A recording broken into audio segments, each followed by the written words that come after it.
Well, so essentially, my wife and I came out to Western Mass from Boston. I've always loved gardening.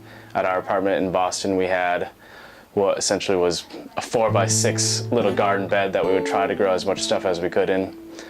And you know, when we came out here, we were very excited because we had a lot more space to work with, kind of not knowing how much food a good-sized garden would grow. We just went about trying to grow as much as we could. And so we planted about 60 tomato plants, about 25 eggplants, about 25 pepper plants, you know, various different types of squash and pumpkins and gourds, just really filling in all the space as much as we could.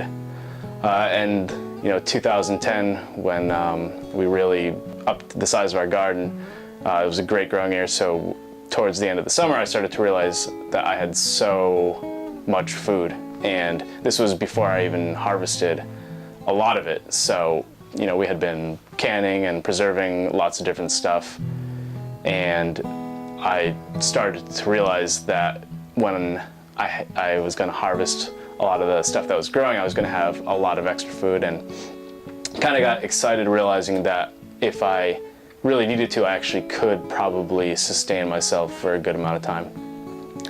And me being a person who likes to take a lot of personal challenges, I just, in a kind of, you know, brief moment of inspiration, said, I'm going to challenge myself to only eat food that I've grown for a month. And so I, you know, looked at the calendar and I said October is probably going to be when I'll have the most varieties of things, so why don't I just try to do October? And I mentioned it to my wife, and she looked at me like I was crazy. And I think, you know, maybe the fact that she was 7 months pregnant at the time didn't help, because she didn't want any more you know, challenges or work to deal with, and she wanted to take it easy. And I said, don't worry, this is going to be all on me. You just got, you know, have to be supportive, which she was.